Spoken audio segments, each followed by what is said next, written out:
You want to know what's funny?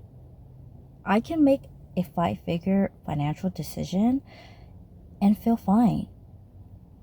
But deciding whether to spend $14 at Target, that's what breaks me. And this is the part of money that no one really explains. It's not the big decisions that exhaust you, it's the constant ones, the daily ones, the one that technically doesn't matter, but somehow feel like they all do.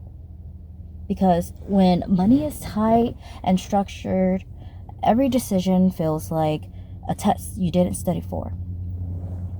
And I don't mean decision fatigue in a textbook way.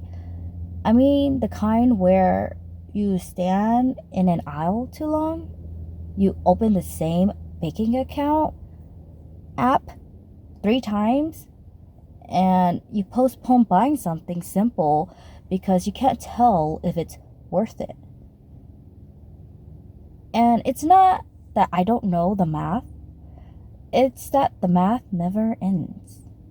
And to me, every choice connects to something, as in something else. If I say yes here, what does that mean for next week? If I say no now, am I just delaying it anyways?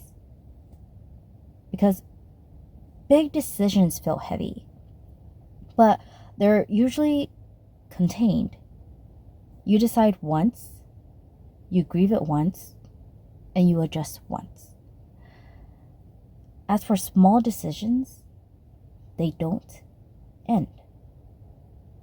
Groceries, gas, school things, birthdays, random fees, they repeat before your nervous system ever resets.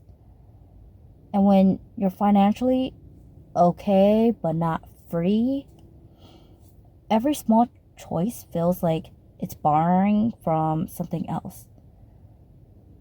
And there are days where I don't even want to look at prices.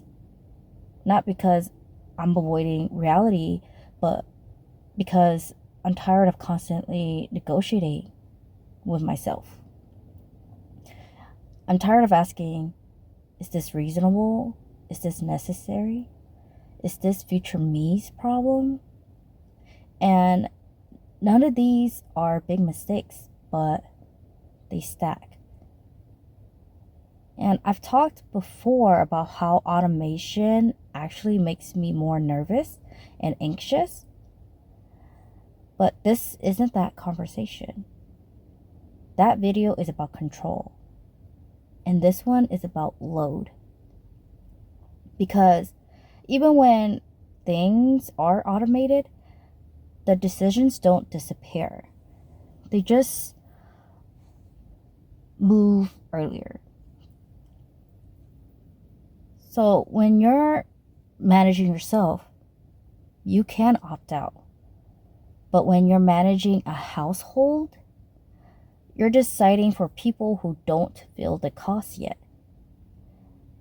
And that's usually kids. And kids don't see the calendar math, the mental trade-offs, the if we do this, then not that. They just see the answer. And being the person who always has to decide is different from being the person who just agrees. I think the exhaustion comes from trying to make every decision perfect. Not smart, not responsible, perfect. And perfection requires justification, which means every small choice demands a reason.